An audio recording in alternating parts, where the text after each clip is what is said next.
What's going on, Dragons? Happy Friday. As always, I'm your co-host, Cory, and welcome to episode 43 of the ERCast, our weekly conversation about all things Magic the Gathering. As always, with me today in the Dragon's Den is my co-host, Cole. Well, actually, sad hours today, boys. We're recording this 24, not to get political in the first 30 seconds of the podcast, but this is the day after the election night. So we're happy to be back. It's been a little while since our last release, but we are remiss to say the least, about last night's results. Yeah, I think it has been a rough 24 hours for a good number of people, But hey, we're not a political podcast, but yeah, I will say it's been a rough 24 hours for a lot of people. And I guess at this point, we just got to see where it goes, right? Hope for the best. Turn out in 2 years when you can kind of vote for Congress again and just see where the chips fall. Well, moving off follow our Patreon for our more political takes. But Cory, how's been Magic been treating you in the last couple weeks? There's been some crazy stuff has happened. MagicCon revealed some interesting stuff about Universe Beyond. We had our Marvel Secret Lair craziness with the FOMO and extreme low quantity that got sold out within minutes and hour-long lines and bugs and exploits. What's going on in the Cory realm? Yeah, I mean, as far as Magic's concerned, it has definitely been I think a highs and lows. Universes Beyond announcement was a little interesting. I'll be honest, I don't play a lot of Standard, so when they say that going forward from Final Fantasy that Universes Beyond products are going to be Standard legal, I don't know that affects me too much. I think it's going to be an interesting ideological shift for a lot of players, but I mean, we primarily play Commander, so it's not. I guess it's something that we've kind of adapted to in the last several years, but that's going to be an interesting change. I will say that I have lost a bit of desire for the Marvel aspect. I was very excited. I really like the Secret Lairs, but some of the shine came off after the rollout of those Secret Lairs. Just seeing Right. wait time. Some people were waiting 4 or 5 hours just to find out that their shopping cart was empty, even though they had added stuff before going into the queue line. Well, as you know, I was there. I was a survivor. I basically checked out, 2 seconds after the website went, updated at 9 a.m. Pacific time, Mm. 12 p.m. for our time over here. And I narrowly escaped with a Iron Man and Wolverine secret lair, like a shill. Okay. But I was kind of, I not to say affected by the FOMO, but I know how quickly those things can sell out. So I did want to dabble a little bit in there, and I'm glad I did. But by the time I was able to check out, because it did take me like 2 hours, the Arcane Signet had gotten sold out, which was I wasn't gonna get that because you had to spend a certain amount of money, but a lot of people were drawn to getting the bundles because of the Arcane Signet, and then it got sold out early, so people were pissed. Excuse my French on that one. No, and I think that was a common sentiment I saw, online. My experience was that I was not on at 9 a.m. when it launched. I actually, honestly, I forgot that it was launching that day. um, so then Amateur mistake, Cory. If you want to I know, if you yeah, want to beat the scalpers and the bots, yeah, you got to make sure you're setting your watch an hour early. Oh, we already did that. That's a daylight savings yeah, time thing. I definitely got like eBay sniped. I remember that was a thing back in the day, but I don't know if it still is. But I definitely got sniped at the last second. I went into let me say it like this: when I remembered that they were coming out that day, which was usually I'll say about an hour late, about an hour into it, I realized they were coming out that day. As I was seeing people's disappointment flood my social media timeline, Right. at that point the website had crashed. Yeah, that did happen. So that also put a big wrench in my plans. And then by the time The website was back on. Everything was sold out except, I believe, the full foil bundle for like, I don't know, $350 or whatever it was, that had all the secret layers in foil, and I went, I'm good. I don't need it that bad. Right. For the fact checkers at home, it was $250, but that's for You the fact know, checkers at still home. still not that bad. Well, what I don't really understand is like you figure with a bundle you'd get a little bit of a discount, but the secret layers were up priced to be $50 each at the foil level, and so 5 times 5 Yeah. is 25. You know, like where's the discount there? You're getting five Mhm. uh secret layers. You're not not getting much of a discount, but I guess you get the arcane signet tacked on. So I don't know. Well, I think the other thing that a lot of people are finding frustration with is immediately afterwards, we got the statement from Wizards that Universes Within is essentially on hiatus. Right, because of the So, pushing out of more Universe Beyond product. yeah, because they're pushing on more Universe Beyond product, and to be honest with you, I kind of assumed this would be the case because of Lord of the Rings. It's hard to go out and go, okay, I'm going to reprint an entire full Within of Lord of the Rings, Fallout, Warhammer, all these things that had like full sets, full decks. It's just very difficult to do that quantity of cards. Yeah, especially if you're having to Mm. do the like creature type swap overs, like when they were talking about Tyranids, like doing in universe version of Tyranids. Just interesting. I didn't realize that's what they meant with that one. It just seems like free, like it's free card design. They can throw those in as they go with future sets. Be like, oh, you remember the One Ring? Well, here's the ring of singularity. Like they'll First throw them in off, there. you know it's not going to be that. Instead of the One Ring, it's going to be like Jace's monocle or some mythical item you didn't know existed until this Well, very moment. Jace might have a ring. Jace's Yeah. ring. I guess outside of Magic though, so the other weird thing that has happened with me recently What's up? is I think I've talked about this on other episodes, maybe once or twice when we have this little intro segment. So I have this habit of like picking up and then dropping mobile games left and right. So Sure. I'll pick up a game, play it for like a week or two. Okay, I'm done with this game. Get it off my phone. Oh, look, let me download this other game and give it a try.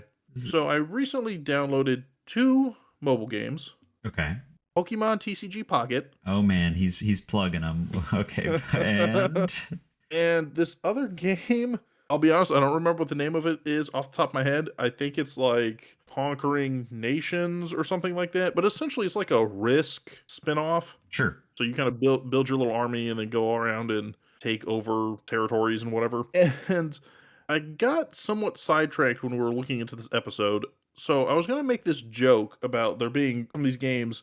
Hey, there's one thing that I really love, and there's one thing I've learned to detest from playing these games. And the one thing I've learned I really love is Alakazam in Pokemon TCG Pocket because Uh I don't know who did the art for this thing, but it goes so hard. It for a card that is not that good, All right. it just goes so hard. It makes no I'm sense. pulling it up. Yeah, you should pull it up. You got to pull up the full art version. It's the equivalent of like when you open a Magic set, and for some reason you see like the Llanowar elves or some common card, Uh-huh. and they went, "Oh no, don't worry, we made full promo art Llanowar Yeah, elves," and I'm you're looking like, at this like super I don't know why." trippy. Yeah, He's like throwing exactly. a spoon at full speed, probably psychokinetically, if I had to guess. Correct. You have discovered the art. So is So, Pokemon TCG Pocket? Are you're just battle, or is that TCG on the phone, like a mobile Pokemon TCG? Don't they um, have an app? Or I know they have one on the computer. so, so they have one on the computer. This is actually a separate. I don't want to say separate game because it really plays the same, but it is more of like a Hearthstone version, if I had to describe it. Okay. Actually, do you remember when Yu-Gi-Oh had, I believe it was Duel Masters, I the do. mobile I one, do. I believe where you're correct. Dual yes, links. Dual links. Duel Links, yes, Duel Links.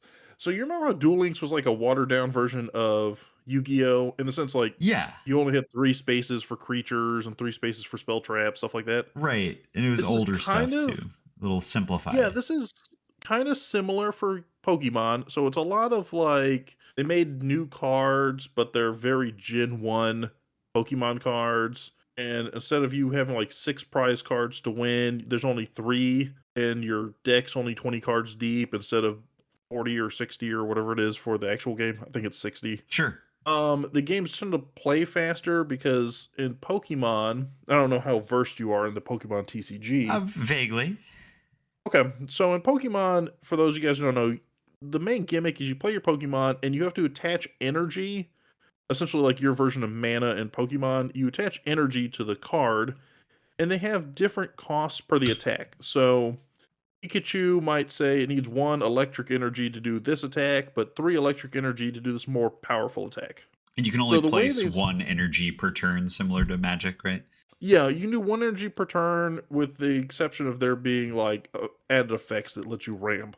The way they've kinda gotten around this and limited the deck size is your energy cards are no longer in your deck, so you have, like, a energy pool that just generates a random energy each turn. Like random relevant to the cards that you have, because obviously there's like Alakazam's a psychic type, he needs psychic energy. But if you had a Typhlosion or another fire type that didn't Hmm. just get recently canceled, let's say Magmar, um, he needs a fire Yeah. type energy, I'm sure. Yeah, so it depends on what you put in your deck. So if you build a deck that's all fire type, you're only gonna produce fire energy. But if you were to split it, you would get, like, some electric, some fire at random. Okay. They've done things like that to kinda simplify it a little bit, but primarily it's a collect cards because 'cause you're opening digital packs and stuff, and then playing, like, a truncated version of Pokemon.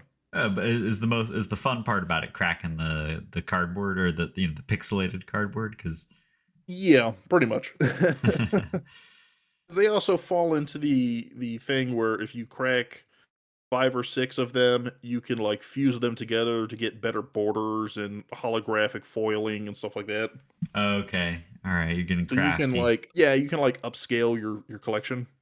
So that's what I was excited to talk to you about. And this is gonna seem like a very hard pivot. Going Okay. from Pokemon TCG Pocket, this other game I've been playing, so it's like a Risk style resource and military management game. Yeah, right. Yeah, okay. Yeah. Um, and there's like 2 maps you can primarily use. One is a world map, and one is like just the United States and I'm sorry, just North America. So you can go like Panama up to Canada, basically. Okay. Um, but they've split it into what I would say are like county level stuff. So for example, like we're in Florida. So Florida, you consider like, okay, I send the troops into Tampa, Orlando, there might be like 5 or 6 spaces in between those 2 Sure. that you could take over, right? So I have been in a 4-day, because it's a real time kind of thing. I've been in like a 4-day back and forth tit for tat with some other person, user 90 whatever, Oh my God, right? you just doxed him. Over Danville, Illinois. The And paradise of the yeah, Midwest. good old Danville, Illinois. Now, this is the craziest part, and I know this is getting like a little long-winded, but like, look, I was like, okay, I'm gonna come in, I'm gonna talk about Danville, Illinois. I'm gonna make a joke. We're gonna find a way to spread it throughout the whole episode. Like, oh, this card, you know, favorite of Danville, Illinois. 60,000 people on the 2020 census. That Whoa. Danville, Illinois. Like throw in like quirky factoids. It'll just be a little funny, right? I like to Okay. throw you a curveball like this every now and then. So next thing you know, I'm on like a 20-minute, 30-minute maybe rabbit hole about Danville, Illinois, and their mayor. All right. We're talking about like disappointing election results. This has got to be maybe the worst mayor in the history of the United States, and I had never heard of him or Danville, to be honest with you. I never heard of them until this mobile game. Well, that's beautiful that technology has allowed you to look into this obscure city that I'm sure has a lovely history, and Listen, Secret beef. I'm gonna hit you with some facts real quick, and just from the mayor, just from the Let's hear him. mayor. Okay, so when he became mayor in 2019, his first act was to raise funds in order to tear down a national landmark built in 1917 that is on the U.S. National Register of Historic Places. Uh huh. Because Did it succeed? yeah, What a it guy. succeeded, and he's still mired in lawsuits over it apparently because he didn't bother to get it removed from the National Register of Historic Places before sending in the bulldozers. Oof. Easy mistake. Yeah, I mean, really dropped the ball. In the same month, apparently a study was performed from the FBI about on their crime data. Crime data came out on the city, finding that it was the sixth most dangerous metro area in the country, Wow. and You don't in the think same of exact Danville yeah, as, exactly. yeah. And in the same exact month as the study comes out, he openly started petitioning from the city council to get his salary raised by, let's see here, $35,000. Well, he's working hard, man. He Yeah. deserves something for his work. And this is just I'm sorry, I got two other ones that I think just are the cherry on top. Apparently this guy got $26 million of federal funding to help them bounce back from COVID-19 and to help with testing and all that stuff. Uh-huh. Don't worry, he put it to great use on opening Danville's very first brand new water park. Nothing spreads or nothing stops the spread of COVID more than a fluid-filled fun park. To be fair, in his defense, they do only let one person down the slide at a time, so you will be socially distancing for the 10 to 15 seconds you're flying down the slide. Well, they don't run water down the slides. They run Bactin or any sort of Yeah, hand you go sanitizer. sliding down alcohol. That's Yeah. exactly it. And my personal favorite, he ran for a second term, apparently won somehow, but his platform for his second term was that he was going to shut down the Quaker Oats factory that has been there for 65 years and is the primary employer Employer. for the area because he finds that oatmeal is a tasteless, disgusting breakfast grain and it should have nothing to do with his city. Well, this guy sounds like a real joke of a mayor. And I'm going to bring it full circle real quick. So I read this, and now I'm going to log onto my mobile game and I'm going to let the other guy have Danville, Illinois. I don't want it anymore. They can keep it. Well, I'm on the Wikipedia page, and I can't help but notice that this dude. I'm not gonna dox him, but it says personal details. He was born 1977 or 1978, and I mean, who knows? yeah, like they're really not sure on this dude. Yeah, I mean, real winner from what I can tell. Like he seems like a guy. I mean, they selected him from something somewhere. Okay. All right. This has been a 20-minute tangent, but I think we got to turn it back to what we came Magic here together. to talk about. Yeah. What this the whole podcast is about. Hey guys, it's fall, y'all. Woohoo! And when you're thinking about fall, man, this sounds like it's a whole mid-roll ad break. But when you're thinking about fall, you thinking about the homey, comforting feelings of pumpkin spice. And pumpkin spice can go into a lot of things, as the US economy has taught me over the years. But primarily, you want it to go in pie. My favorite thing to have pumpkin spice in it. So we are here to talk about pie. Specifically, Woohoo! the color pie. That's right. It was a long-winded tangent about Danville, Illinois, and now we're talking color pie. If you're still here, we're If talking you're still color here. pie. So color pie, it's a term that gets thrown around a lot, but I mean, we should maybe define it for the audience. But before we do that, I do have a preference to ask you: are you a pie guy? Do you like pie? I am a pie guy. That's why oh my god, that rhymed on a third level. I am a pie guy. That's why. Now I'm trying to find another word. I tell it to you, it must be true. Okay, That's this true. ain't a rhyming Yes. podcast. It's a pie podcast. So We got to talk. okay. I am pro color pie in the sense that defines the direction of your deck a lot of times. So you know, hey, when I pick the colors of my deck, what it'll probably thrive or strive or struggle with. Well, okay. The color pie itself is like the balance of how, like, what colors are, how they're, traits that make them unique, their strengths, their weaknesses, how they work together, how they fill each other's weaknesses. It's defining in the design philosophy of the cards, but it's also it's an important, like you said, it gives you the rough guideline of when you are including colors in your deck, you know what juice you're going to get for that squeeze. Yeah. And honestly, I think a lot of the color pie is stuff we kind of think of second nature when you're in Magic the Gathering. Like green and ramp, blue and card draw.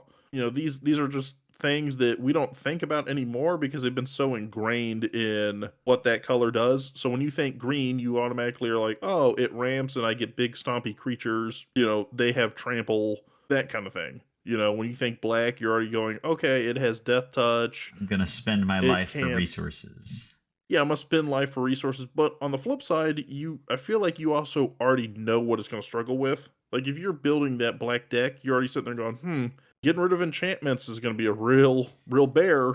Well, yeah, and so this has kind of changed within the last couple years. There are a lot of back in maybe 10 years ago, the color pie was a little bit more defined, and colors had more inherent weaknesses. Like red had a difficult time getting card draw, or white had literally no card draw. Black famously, as you mentioned, had no way to deal with enchantments, or very few. But we're seeing, like, as more and more sets come out, it kind of breaks in the color pie that are giving these individual colors access to tools that they didn't have before. Like with black, you have Feed the Swarm, or you have the most recent from Duskmourn, Withering Torment, that destroys. They both destroy enchantments, which used to be impossible. Yeah. You know what I think is interesting though? So you talk about shifts over the last couple years. Yeah. Have you seen, because this is something I was thinking about when I was kind of taking notes or reflecting on what to talk about in this episode. Have you seen like subtle shifts over time? And I thought of one specific example that has to do with red, but I'm kind of curious what your thoughts on this. So I don't mean like white never had card draw and suddenly they have Esper Sentinel and different things like that. But I mean, have you seen things like, oh, white used to be really good at, I don't know, making tokens, but now instead of making tokens, it's really good at making tokens of non-creatures. Like, oh, it makes a bunch of artifacts or makes a bunch of enchantment tokens or anything like that. Well, so yeah, I mean, I think over time you see changes in the wheel, as it were, Mhm. and as design philosophy gets pushed because they're having to come up with unique ideas. Maybe we're seeing kind of the evolution of this pie where it's or colors are organically getting melded into a more definitive niche, or vice versa. They're kind of like losing their independence and melding into more of a hard to determine where one color starts and where the other begins. A super color So, called Wooburg. so what's funny is you talk about, you said, hey, the wheel shifting. So the specific example I could think of seeing this where it's kind of shifted in different areas actually has to do with red drawing cards.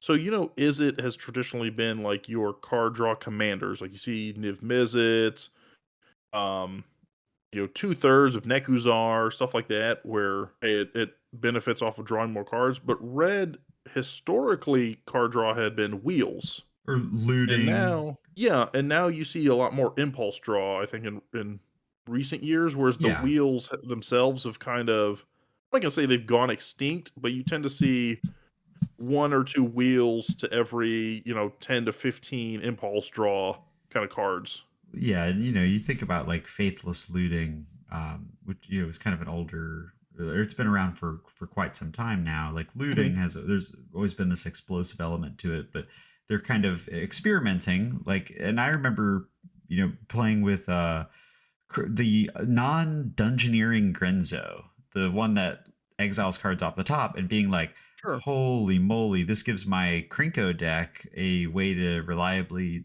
get consistent cards that I'm not having to discard as well. And so Mhm. it's been I think a lot of healthy changes, but also maybe for an older player who's a little more stuck in the ways, you might be surprised to see what some of these younger whippersnapper style cards can do. Mhm.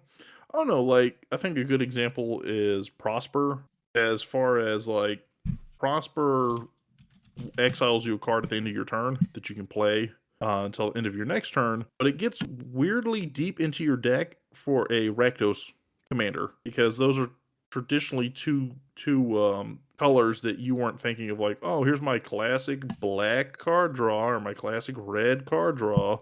Well, and in that same note, I think Prosper has kind of become the pivotal Rakdos commander, and it kind of almost got overplayed for a little bit just because he's giving you so much advantage. The red Mm. treasure generation combined with the black free card advantage. It's mixing some of the stronger elements of each color can make some pretty powerful commanders, and we've seen that a lot recently too, where they'll just tack a color on, give you the best part of a commander, and then or the best part of a color, and leave. Like some Kenrith, the Returned King action, who has just a handful of broken abilities. Mhm. Well, I would think too that as new mechanics get introduced, it tends to shift it as well. So I think probably the classic or the most obvious example I could think of for this would be your treasure tokens, like treasure, clue, and food tokens, Right. because treasure has given ramp to how many colors that didn't have ramp before. Ramp in the traditional sense, you usually think of green with all those land ramp spells. Like you're just casting it. You're doing your 3 visits, your nature lores, all those things, your cultivates, and going out and finding lands out of your deck. But treasures seem to be more of a red black. But really, they're on all 5 colors. But they seem to be very red black prevalent. Some white prevalency that are usually colors that traditionally did not ramp very well. Well, okay, and I think there's a really good distinction here of like ramp itself can be broken down into several different subcategories that the colors Mhm. get access to. And so when you're looking at green ramp, you're looking at land ramp, like permanent Sure. ramp that you're going to be able to use throughout the game at the cost of like a cultivate, one land for or one land for two Mhm. mana if you're looking at nature's lore or 3 visits or whatever. And then with Mhm. white even had a fair amount of land ramp, but it was kind of restricted by its Catch up. rules based. Yeah, ketchup. That's not the condiment. That's a you're only getting that advantage if other players have more resources than you do. And so Mhm. with the treasure generation, it is kind of a like wizards recognizing this is a tool that every color should be able to access, and it's not just giving in the towel and being like, oh well, every color gets land ramp, because land ramp feels so good, and that's why a lot of EDH decks run smoother when you got green in them, because you can fix your land base. You're not worried about the colors because you're Mhm. searching them up all the time. But treasures do that same thing, but on a bit of a weaker scale. If you're not considering artifact synergy or like any reckless fireweaver Well, and type. that's the thing. It's like, so if you were to take in artifact synergy, you would have, yeah, Reckless Fire Weaver and all those kind of abilities. In the same sense that like green had how many landfall abilities, like your Lotus Cobra, stuff like that. If you took out those abilities, would you associate a treasure closer to being like a ritual? Because ritual spells are very on theme for black and red. Yeah, I think that's a really astute observation. What I It's a do. temporary piece of advantage. It's a little less temporary than a ritual because you can store them up, but it seems like the logical progression to be like, well, black and red have ritualistic ramp, but and so even with that, you're able to make treasures in green. There's like old Gnawbone or whatever. Mhm. Like, so I think treasure is just a universal standard. Everybody can use this. real quick before we get too far off the topic of pies, I pies themselves can be broken down like into basically it's like crust style and then filling. And so, not to talk You're your gonna ear off say about pie. slices. Well, oh, Pie. that's clever. But I thought as we kind of went through, if you felt like the moment struck you, we could talk Okay. about a pie that the colors individually remind us of, or like if what which of these, how would blue be represented in pie form, that sort of thing. Um, Okay. Let's do it. So, do you want to talk blue, or do you want to? We well, picking another color? let's start it Give off, me. yeah, with blue. I think that's a Okay. fine example. So So in your, yeah, I just want to clarify. So in your metaphor here, yeah, because there's, I guess, when you're looking at a pie, I don't know yeah, why this is such a stickler point that I want to bring up, but so in a pie, crust to filling ratio is very important. sure. So when we're about to talk about this, are we going to be saying that the core identity of blue is that going to be the crust because it's the foundation to your pie, or is it going to be the filling because that's like the meat of your pie? Well, I think that's a really great question. But basically, I think the pie itself is it's you can't have a pie without a crust. You can't have a pie without a filling. The two go Sure. so well together. And Mm, there's an integral list of about like 76 pies according to Wikipedia. Um, sure. but what it comes down to really is, you have a crust style. You have open face pies, which are going to be kind Mm. of your more cream pies, your Your key limes of meringues. the world, right? You have your double Mhm. crust pies that have the top and the bottom crust. That's going to be Sure, packed sure. together. A lot of fruit pies like that. You have your Mhm. lattice, which is a Classic. little bit more decorative on top, but it still has that extra crust material. You have a deep dish, which doesn't even have a bottom crust, just a single crust on the top. And then, Okay, yeah, wait, yeah, hold up. yeah. Okay, I was gonna let it slide with top and bottom crust being different than a lattice because arguably a lattice could be considered a thinner top crust. But which pie has a top crust but no bottom crust? That's going to be a deep dish pie. No, no, no. But can I get an example of a deep dish pie? Because I question its authenticity, sir. Well, this is, I And pulled and some of my just pie to be data. clear, Yeah. yeah, yeah. I listen. I don't know where you pulled your pie data from, I, but just to be clear, yeah. a deep dish crust on top pie does not mean you had an open face pie that you like tripped and fell on the floor and now it's upside down and you're trying to sell it. No, no. Well, I think there has to be something to be said about pie adjacent. Like don't forget about meat pies. A meat pie is gonna like that, Mm, and that's gonna. Uh, no, no, no. You're taking me out. because wait, I mean, I might surprise you with some of my my pre-established pie forms for these colors. But no, so to get back on track, blue, you could go in the direction of like, oh, it's a blue, we got to pick a blue pie, a blueberry pie. Well, that's not a really Mhm. common pie. It's not on More of a Wikipedia's list more of of a cobbler, but 76. okay. Yeah, precisely. So this is just more abstract. But for blue, I actually went with key lime pie. Okay. Yeah, I can give you some explanation for that. In the form of No, no. Listen, uh I completely get it. huh.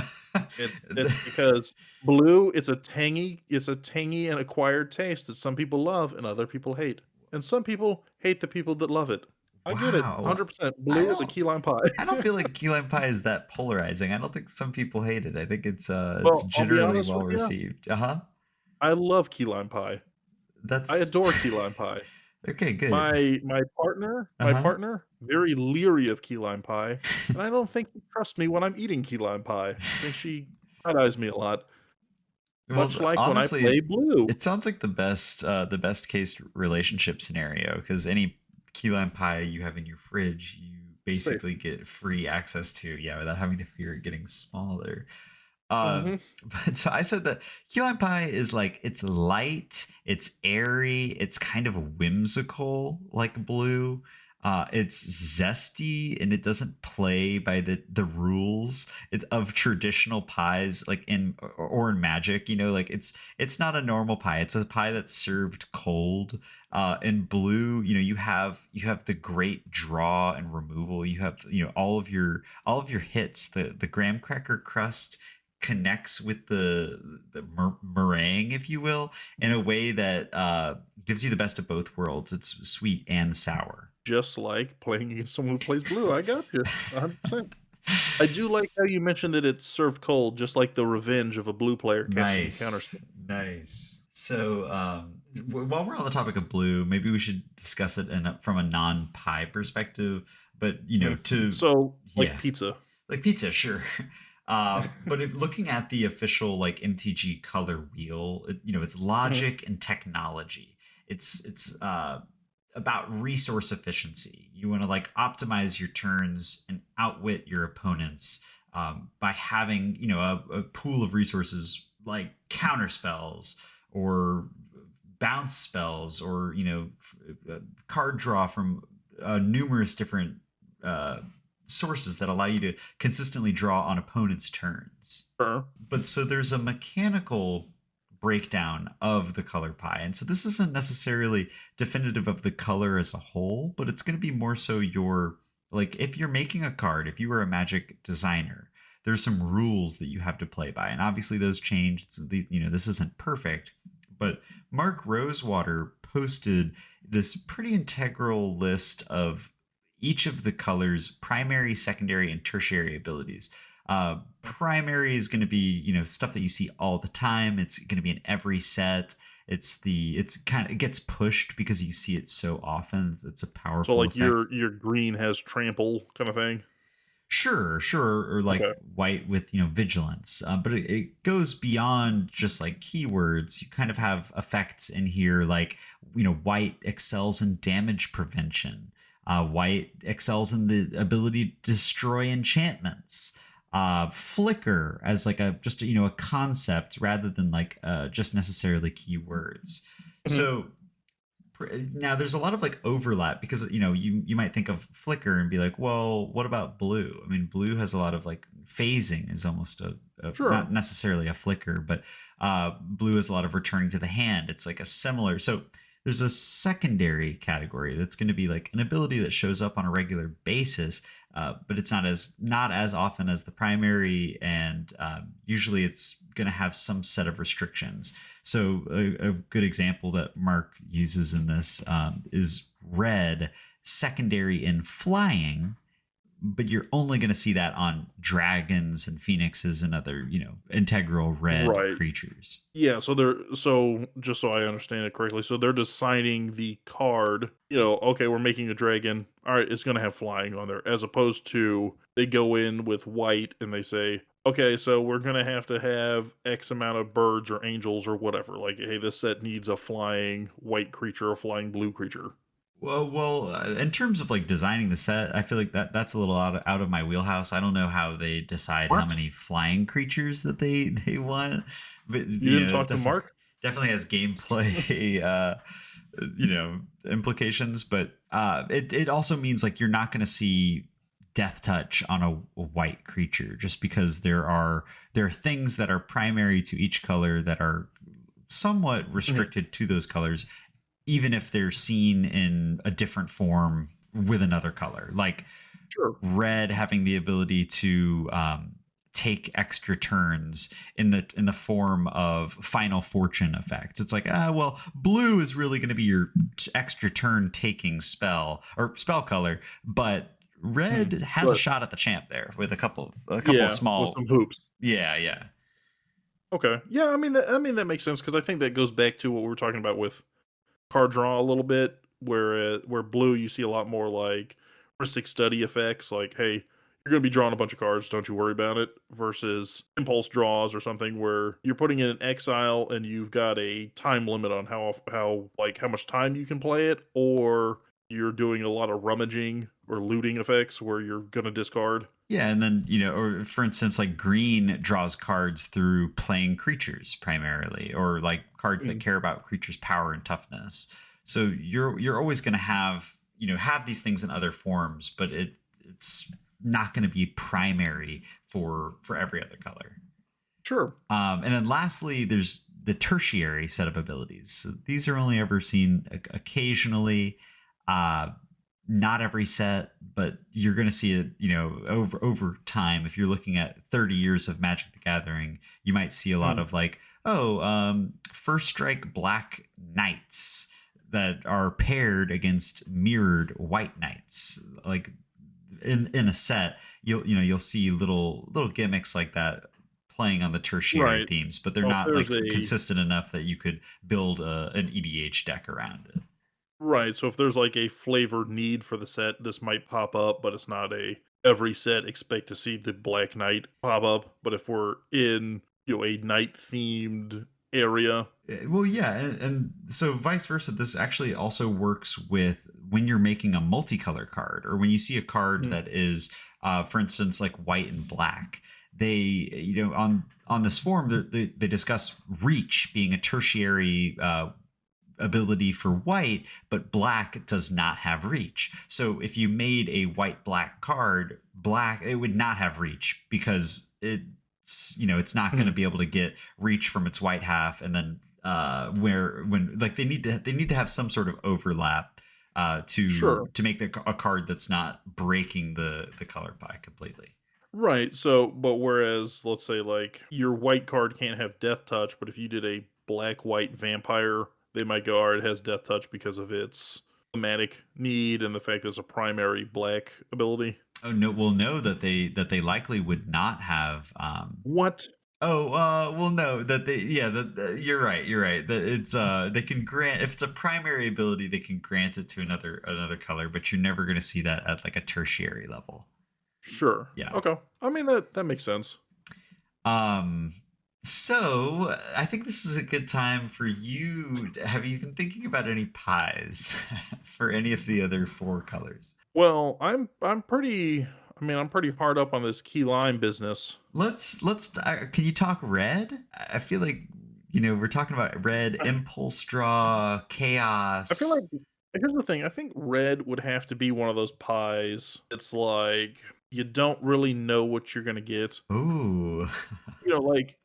Like my brain instantly goes to like cherry only because of the color Right, association.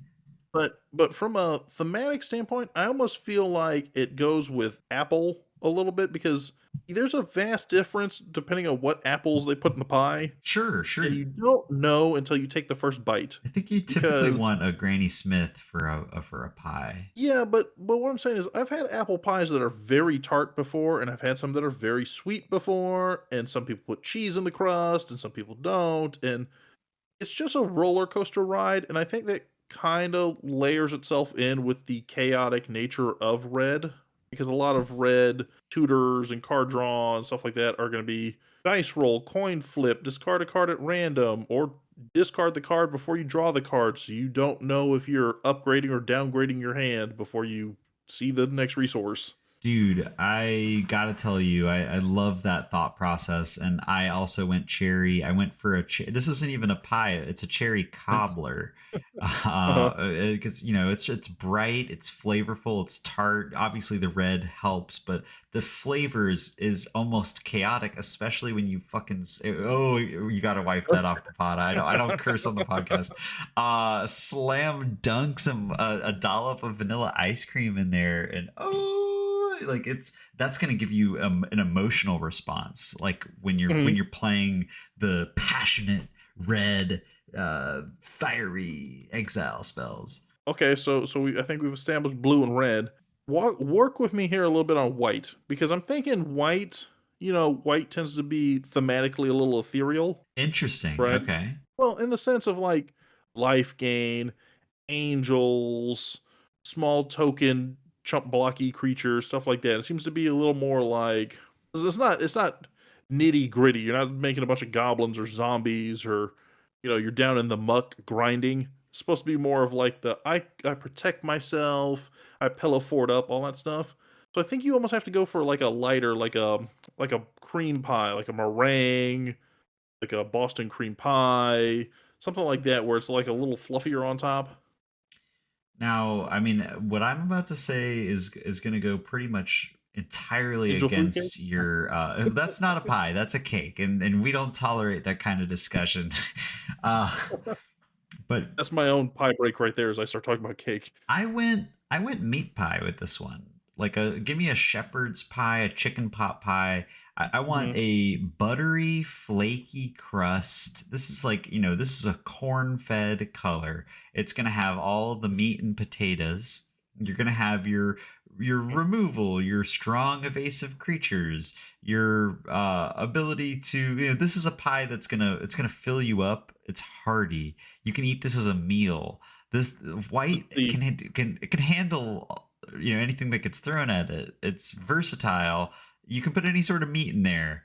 I really just cycling back to the buttery and flaky crust. I mean, You know imagine what it is? a It's the, plains. it's the pie that everybody says, "Oh, yeah, I don't like it," but then secretly they're like, I could tear into a chicken pot pie." I yeah, I don't I just for the listeners, I do not agree with Corey's statement. I don't think this is a pie that people dislike. I think this is a chicken pot pie is like a classic meal. You can buy this in the Yeah, frozen but you're food talking about, like, section. random listen, Huh? here's the thing, I'm talking chicken pot pie. You're over here dabbling who knows what meat's inside of there, like it's some kinda Sweeney Todd I knockoff specified in the dick. very beginning. I said, ideally a shepherd's pie, but then I also went with with the chicken pot pie as an example. I will say, when you say pie, I automatically go into the dessert realm, but on a on a brisk fall day, a nice hearty chicken pot pie is pretty solid in a way that doesn't hit in the other 3 seasons. Like, if I'm sweating in the hot Florida summer, I don't want to sit down to a chicken pot pie, but you get a brisk autumn morning, and that actually sounds lovely for lunch. Well, I think you'll see a lot of our colder friends up north and across the pond enjoy a meat pie a lot more because of that. But I'll tell you, you might have been turned away from a meat pie by getting a frozen meat pie, microwaving it, and being like, okay, I'm touching the outside. This thing, seems good. And one of two Ice results cold. happens. You cut in, you take a bite, and it's ice cold. The other is you microwave this thing for maybe 3 minutes, and it's turned into molten lava, and it's gonna scorch all of your taste buds, the inside of your mouth, the sides of your mouth. You're gonna be ruining the day that you ate this chicken pot pie. You're not even gonna get to enjoy it. And usually, if it's from the store, they're pretty bland. So make one of these I at like home. Make that it you're fresh. I like that you're locked into this. And there's so weird side tangent. So we were making our grocery list this week Okay. because we usually like will plan out our meals, and we're making a homemade chicken pot pie apparently tomorrow. Oh, dude. Well, the worst part is I know Unrelated to this conversation. the meta conversation here is that Erica, my fiance, is going over to like hang out with Sharon That is tomorrow. correct.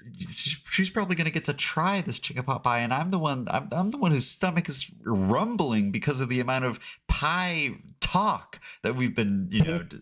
I'm even looking at You know my what? Google, my little search bar, and there's something that's either like a baked potato or a pie in the search bar. It's National Nacho Day.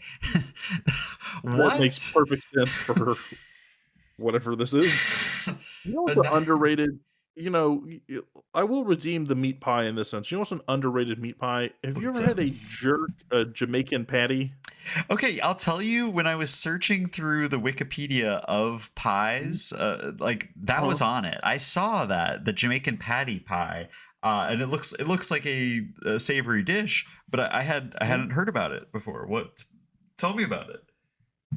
Yeah, no, so they're essentially I'll equate it to something that you would know being the region we're in.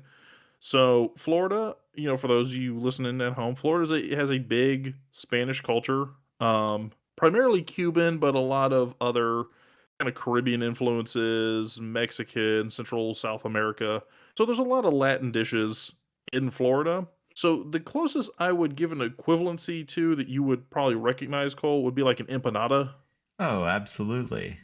Love me some But it's got empanadas. more like jerk flavoring into it. It's usually filled with like ground beef. I don't know if you're familiar with picadillo, which is like a Cuban dish, but Yeah. pops up in some other cultures. So it's very similar to a jerk version of picadillo, stuffed into an empanada. Okay. I think. I mean, where are you eat? Are you eating these here? Are they? Is Yeah, there like you jerk can get them hut or here. something? Not to. Not. We're not sponsored, by the way. uh, there is a jerk hut in South Tampa. I Actually, I know. don't know if it's still there. No, I There think was it a jerk actually hut in South Tampa. closed. The, Well, this is a whole disappointment of this podcast now. well, Yeah, no, you can find them at, like, Jerk Hut. I think you can buy them at the grocery store. Like, you can get frozen ones for sure. all right. Well, Not s- white, though. Here's the problem. I don't think that relates to white manna because they're usually a little spicy. You know, there might be more of a Boros, like a little red, a little white yeah, action going on here. because if you're looking at the color wheel here, what you're going to see is the words morality. You're going to see the words order, Mhm. laws of God and spirit, and the laws of man, peace and law, and it also says uncreative, which I think is the weakness here. But it's it's a color that focuses on like fair resource management and wants your opponents to slow down and play at the same speed as you. If you're eating a hot chicken pot pie, you're going to want to slow down and eat that at a slow pace so you don't scorch your Fair. mouth. I think it's a good a good metaphor. It's a metaphor. I don't know if it's a great metaphor, but Um, listen, here's the thing. We made a choice. I respect this. We made a choice. We went down this alleyway, found several other alleyways in it, uh, apparently. Still circled back, doubled down, and then stretched the metaphor to force it to work. That's the true podcasting way. I think this might have to get released on Thanksgiving. It's become more of a food food podcast than You know magic why this week. you know why you're a good co-host for me is because I am so tangential and you're very good at like all right, so anyway, the black pie, the black manna colored pie is meanwhile I'm over here going, so if you drop the pot pie on the floor, is that now a deep dish pot pie? It depends how it lands, but yeah, Yeah, maybe. exactly. Hey, so Well, anyways, yeah. so black manna. Right I don't now, know anything delicious that I can think of that I would associate with death touch and zombies and sacrifice strategies and discard strategies. well, what you're gonna have to look into here is the indulgence of Mm. spending Uh, life as a resource and taking and greed. And so I went in, granted I have access to the Wikipedia pie list, so you might not be thinking of this one yeah, at home. I'm shooting Oh, from the hip. we should have mentioned this is great for listeners at home to come up with their own pies and either play along or send them in. We'll take we'll take them. We'll maybe that's going to be another Patreon episode. Think Um, you'll what we'll do, we'll get a bunch of pies. We'll have people suggest pies. yep. This is a hot pitch right here. We're gonna blindfold you. Okay. The We'll feed listener or me? you you. We'll blindfold you, Cole. Okay. We'll feed you a spoonful or a forkful of the pie, and you have to guess what manna you're feeling in your mouth at the moment. That's interesting. That could be a TikTok trend in the making. We're gonna see if their suggestion, if they say, I don't know, let's just say like lemon meringue. If they go, man, lemon meringue is a green manna kind of pie or something, and then you eat it and you're like, it's tart, a little bit like getting counterspelled. This is a blue pie. We're gonna see how in sync your mana chakras are I'm via open to pie. it. I mean, I'm definitely open to it. I'm not going to tell you yet what I put for my green mana pie, but I think the answer might surprise you. Lemon meringue, got it. But for black, we're going with a derby pie. This is like a chocolate and walnut pie. It has a pastry dough crust. It's commonly made with pecans, chocolate chips, and even Kentucky bourbon. Okay. So this is kind of, it's rich, it's decadent, follows the tendency of like, it's an ambitious pie. To have alcohol in your pie, that's like making a cake and eating it too. But Mm, mm, Anyways, mm. desire. uh, so what do you say? What's funny is the first thing when I think of this is I'm thinking of cakes. I'm back on the cake train because instantly you go like devil's food cake, black forest cake, like rich chocolatey cakes, red velvet, stuff like that. So I guess my question on this would be, and this is gonna be another weird tangent, but bear with me. Sure. Where do you I know the name cake is in it, but where do you stand on cheesecake being a cake versus a pie? Because Oof.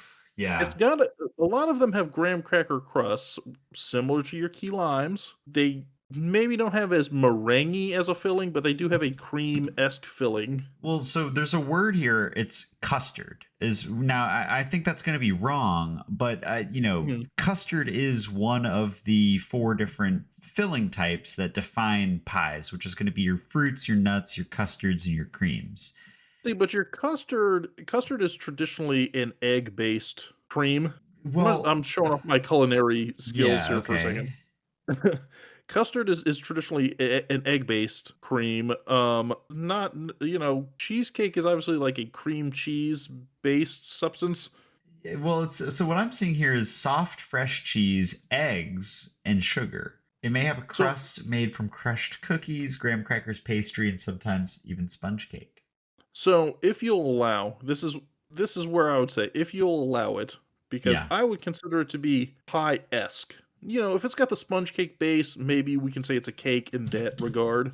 But if it's pie-esque, I would say if you get like a nice Oreo or dark chocolate cheesecake, that's probably what I would go for black. Like you got that rich decadentness, you've got like a creaminess from it being cheesecake. If I cannot go in that route, I don't know, like don't they make like Oreo chocolate pies that you can buy at Publix? Well, okay, so I think really, if we're looking at the cake versus pie debate here, it's important to remember that all pies share a trait of they are like a Round. filling Oh. inside of a crust. A cake is, in my mind, more of a solid all the way through. It's been baked, but it Mhm. is it is the ingredients are all mixed together. Bam, that's your cake. Obviously, Sure. icing is going to change that fact, But but there's we're not no talking about icing. We're talking about but the cheesecake. cake what you're saying is the cake itself, Yeah. there's no stratification between the layers.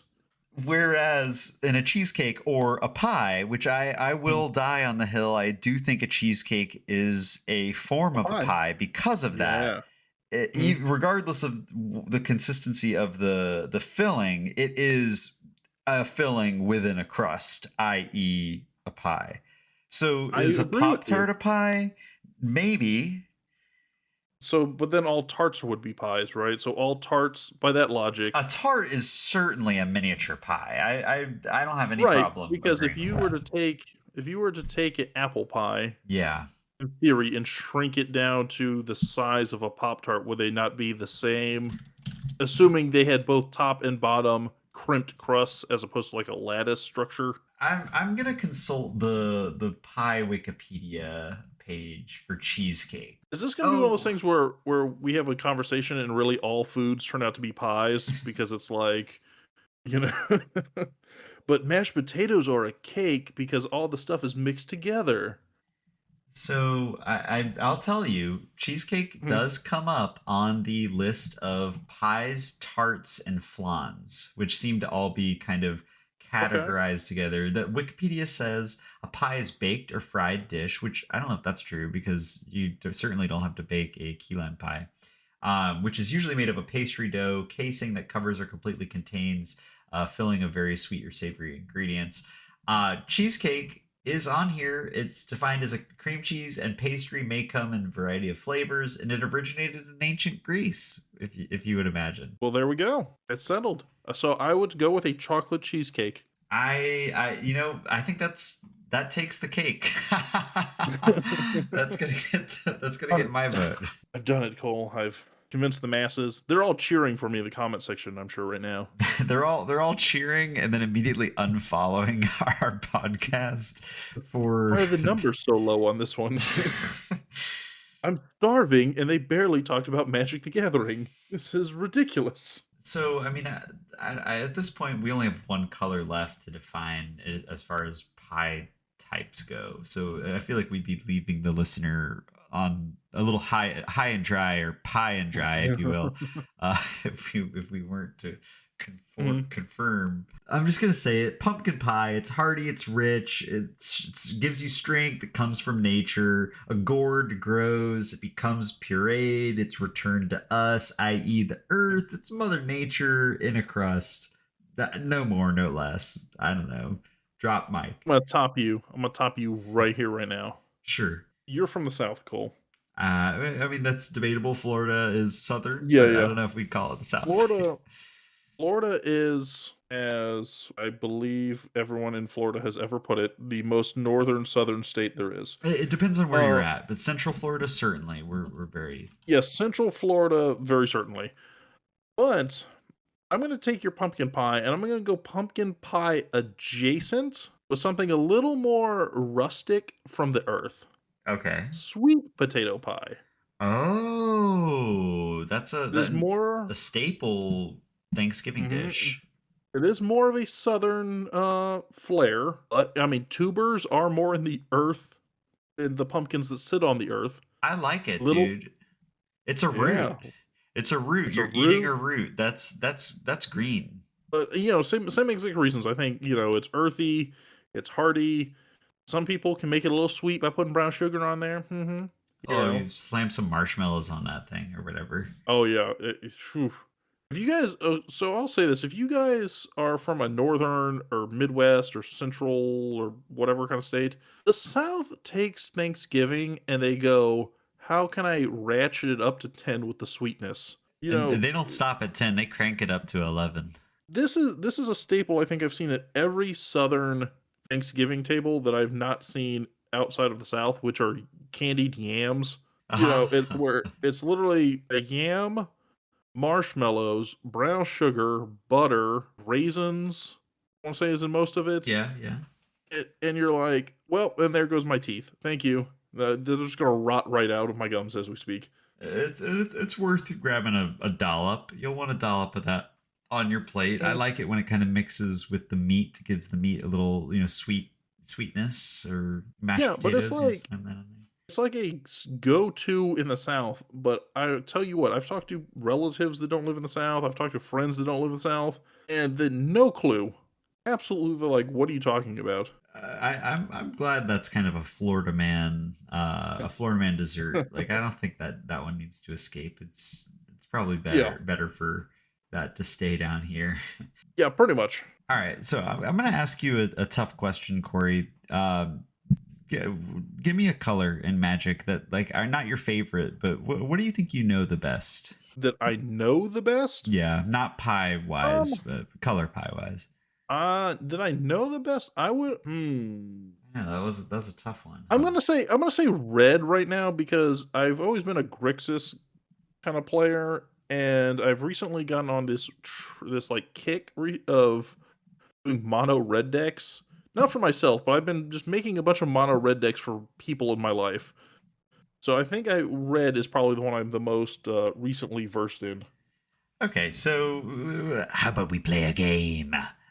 Let's we're gonna have you kind of list some things that you think are red's primary, secondary, and tertiary traits.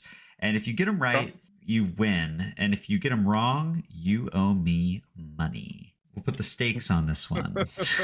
Anything you say Okay. wrong is going to be a quarter. So, and if you get four Great. things wrong, that's $1, baby, and it keeps on. It goes up You just from there. Nah, I'm just kidding. But 100 strikes, you're out.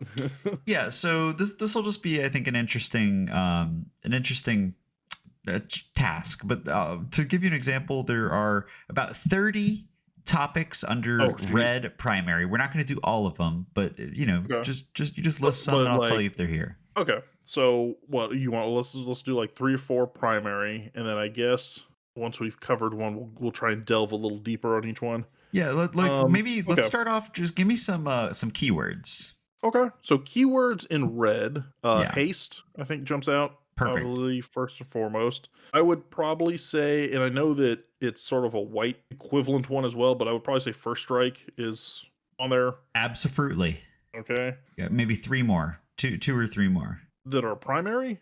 Two, yeah, that are primary on red. So I can think of a couple that I would consider secondary, but maybe not primary. But primary, yeah, I'm thinking haste. I'm thinking first strike. Double strike is really more of a white ability you see on like samurais and stuff like that. Well, this is where It- you would be surprised. I mean, it's also a red ability. I think of Embercleave or Avatar of okay, Slaughter. That's gonna, grant double strike to all creatures. sure. Uh, I guess trample would be up there. Trample's a green primary, but you believe it don't or not, no believe it or not, no. that's probably gonna hit us in the. It's gonna hit us in the secondary category, Corey. So the one that I'm kind of like, is it primary or secondary would be Menace. You got it, my man. Oh well, I'm sorry.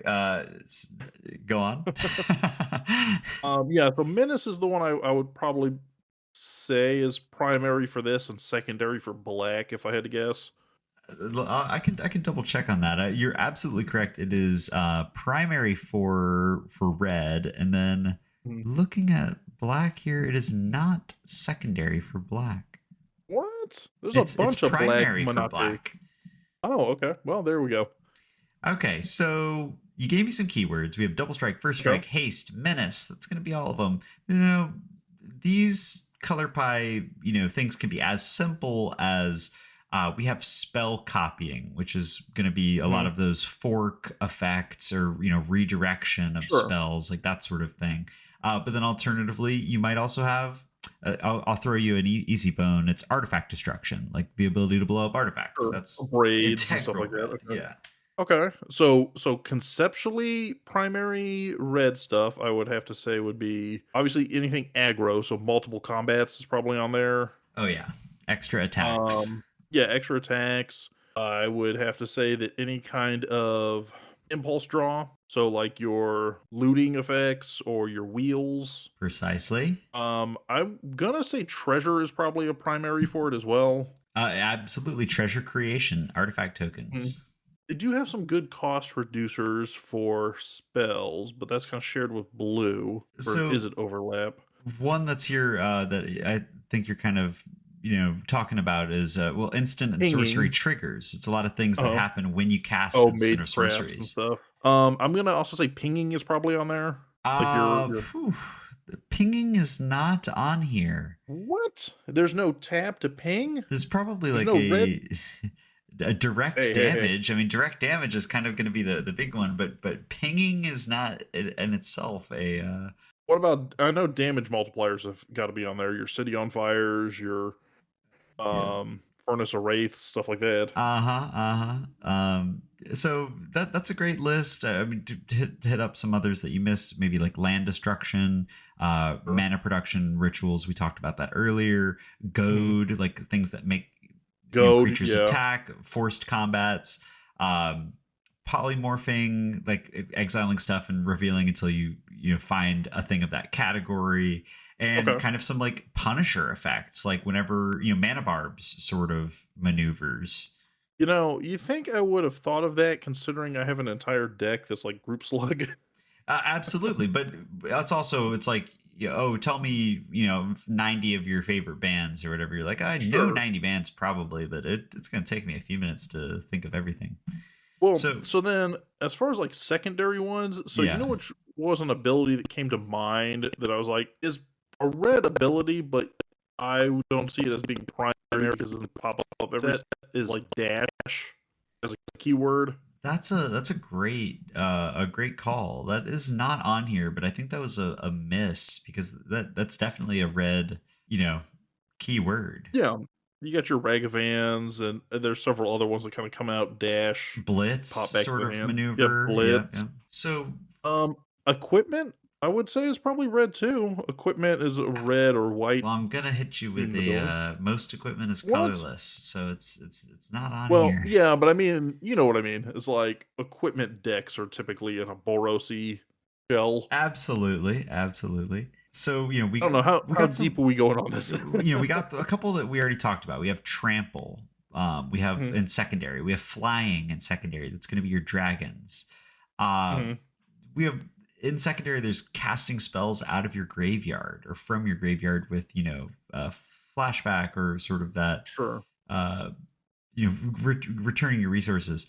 It has a lot of forced block, like you're making creatures block this turn if necessary. Prowess is a key word here. Sure. Of course. A Uh, lot of red monks.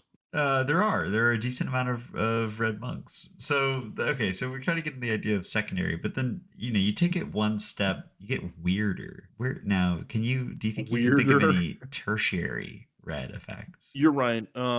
Goblins are goblins are probably primary if there's a creature type section on No, this. no creature types. All right, let's see. Tertiary. So this would be things that are red, but they pop up upon occasion, Yeah, like so as the shoe fits. as the shoe fits. You're not going to see it often, but over the course of 30 years, you get it a couple times. Okay. I'm gonna say token doubling, if that's not higher on the list, because you do have your Krinkos of the world. Yeah, no token doubling here in the tertiary category. Hmm. But I'll give you one, as a consolation prize, indestructible.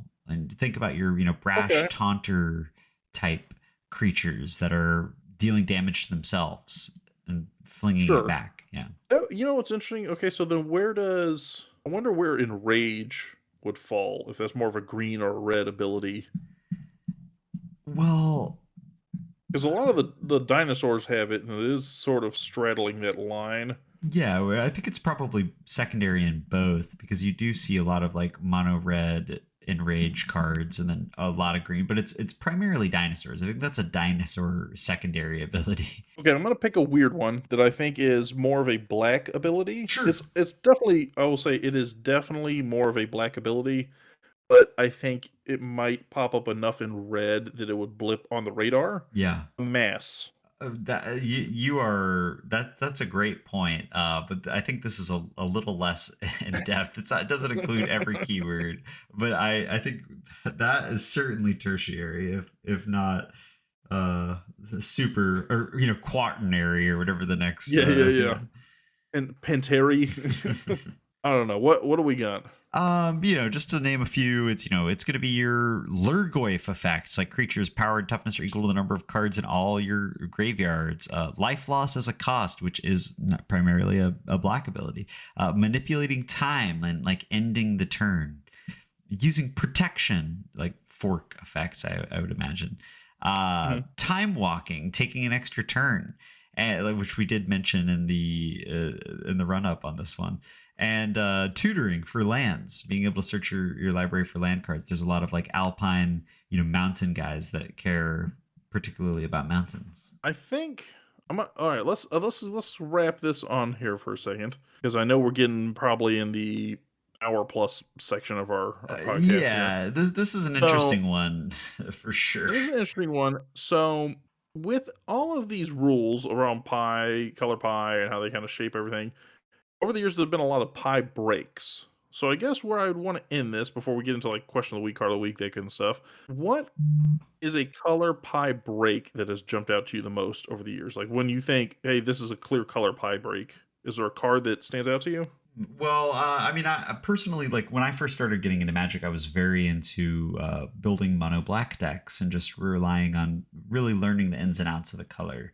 And Hmm. so it feels cheap to use an example that I used earlier, but the enchantment removal that is coming out in droves in the force of in the two cards, the Feed the Swarm and Withering Groves. Torment.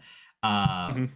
I that for me is a pretty big color pie break. I kind of liked having this back breaking weakness of my deck of being like, I really cannot handle enchantments very well, which certainly made, make for better gameplay if you can handle every type of threat. But it was kind of a moment for me that felt like, oh, there is now from some very clear overlap, and and they're trying to give solutions to colors that don't have them. Yeah, I have always enjoyed the ones that are like they are one-off effects, like you don't see them. Like Mana Tithe is usually a pretty good example A of white there's not a ton of counterspell, sure. white counter spells, right? I think Seed Time is another big one that I've seen before, which Love is seed time. green. Yes, a green, take an extra turn, but you have to jump through the hoop of having an opponent play a blue spell. A So pretty big there hoop. is like some caveats because you could sit at a table and go, no one's playing blue, so I guess this is not in my deck working today. Sure. Swap it out. Yeah, so I mean, those I've always found interesting. There are a couple like black counter spells out there like Dash Hopes and Withering Boon, that are usually like life-based counter spells. I did come across this one though that I think might be my new favorite.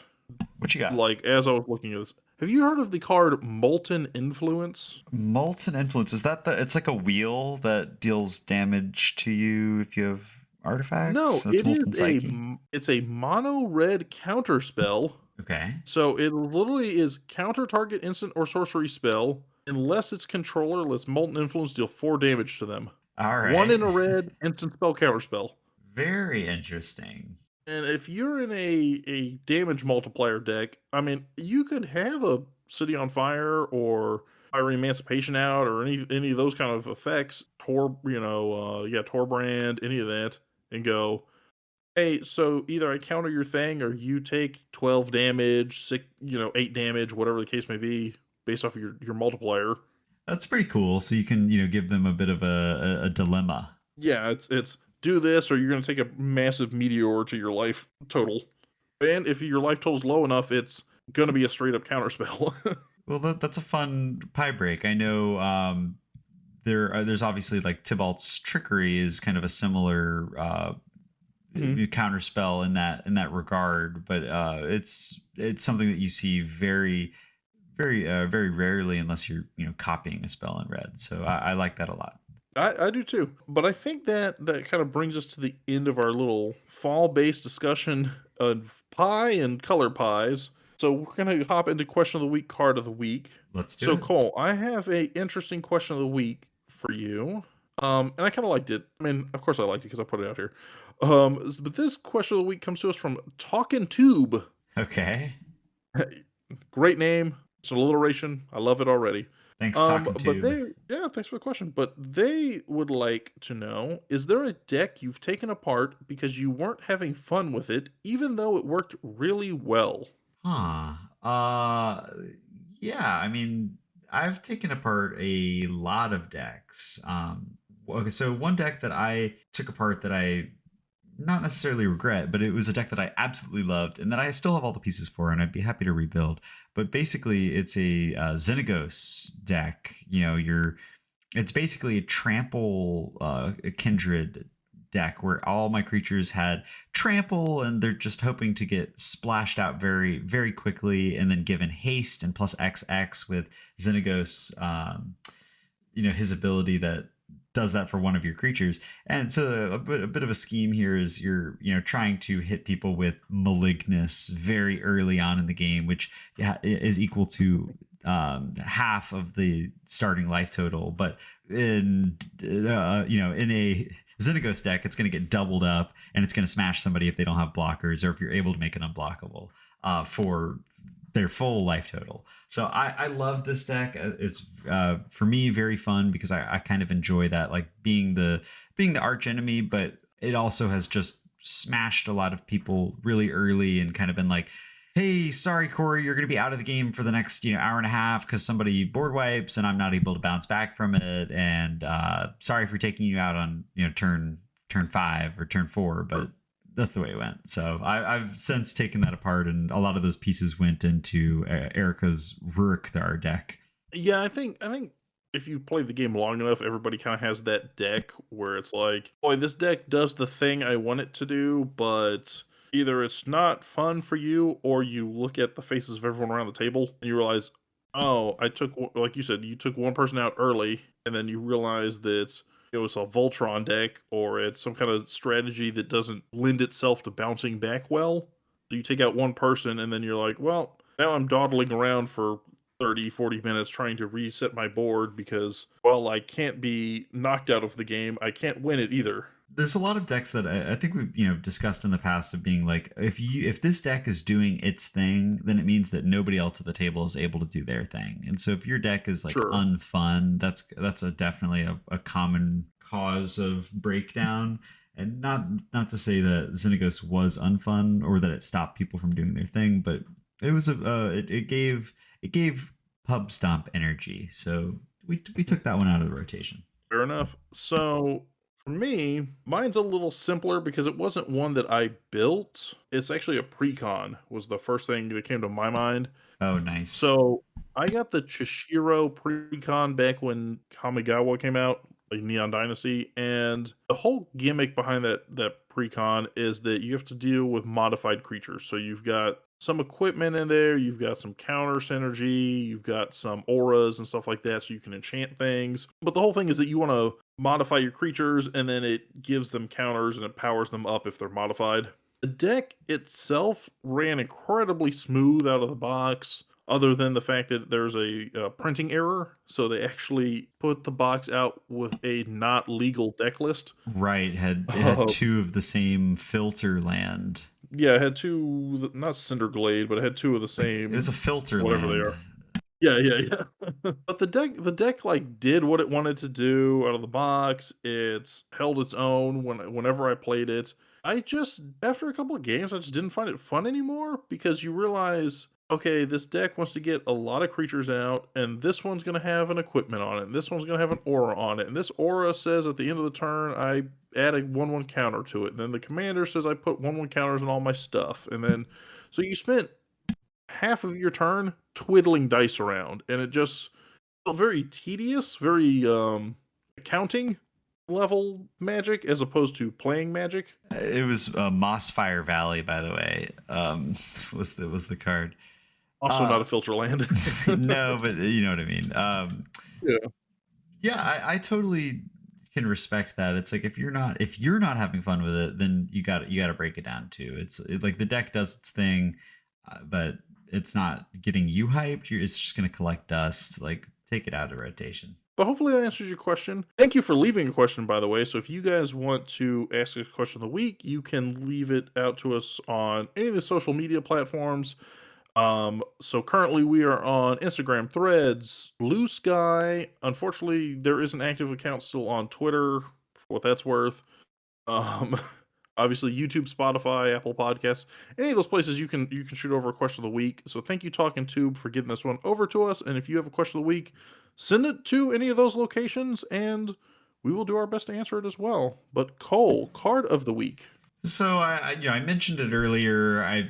But this card of the week just basically is the color pie in a nutshell. It's Kenrith, the Returned King. He's a absolutely busted commander. He's the fourth most played commander via EDH rack. He has 21,000 decks. He's huge in CEDH because he's an infinite mana outlet that can just straight up win you the game with infinite mana.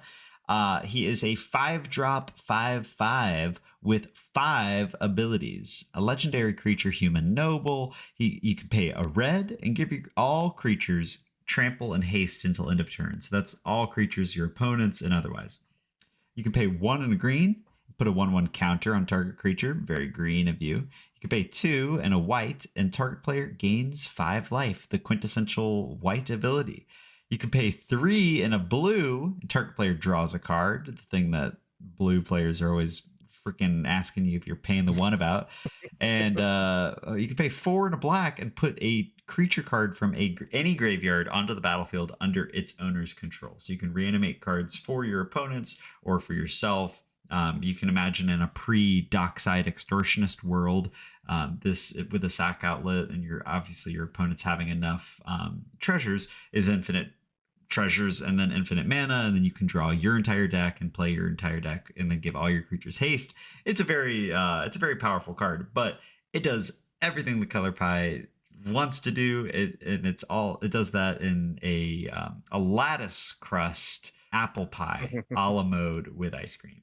I like that it's like that synonymous commander with the idea of what if my deck could do whatever I wanted. because you Uh, can put the best of any color in there, but you also are like, I don't know if this points me in any one direction. Yeah, it's a deck that you could take. You could focus on any, one or two of those abilities and take it all the way, through to a full deck. But it's definitely a strong card. I think you sit down with this one and people are they know you're gonna be getting into some shenanigans for sure. Yeah, they're definitely like, oh, this guy's playing that card. Well, I know what game I'm in for. You're gonna have shenanigans. I'm probably gonna have to find a way to kill Kenrith, 2, 3 times so that he stops harassing me all over the board. Yeah, it's I've played against some Kenrith decks that have made me want to quit Magic before. Not really, but it's You know what I think? tedious. You know what I think is like a lesser extent version of this though is the Aragorn. They printed the 4 color one. That was like, Yeah, oh, when you cast this color spell, you scry, and this one like deals damage and whatever. yeah, I think that's a great comparison. That you're getting something for every color except for black, and packet full of multicolored spells. You get some really cool effects with it too. So I'm a fan. I have a friend who has that deck as well, and it's brutal once you start doing a lot of those modal or any of the Rakdos charm Mm. type Mhm. spells. So obviously not Rakdos charm, and that you know what I mean. Mhm. You The know what I'm talking Boros about, and stuff like that. Yeah, yeah. You get multicolor spells. right? Okay, well, hey, there you guys have it. Um, that's going to go ahead and wrap up today's episode. If you would like to follow us, you can reach out to Cole at loveandmana.mtg. You That's right. can find me at Sleevecard, or you can reach out to the podcast directly at urcastpod or contact.urcast@gmail.com. You can find us on any of those platforms. I rambled off after the question of the week, but we would love to chat up with you guys there. You can reach out to us anytime. I think we're all pretty much open to any conversations you want to have about magic or life or anything in between.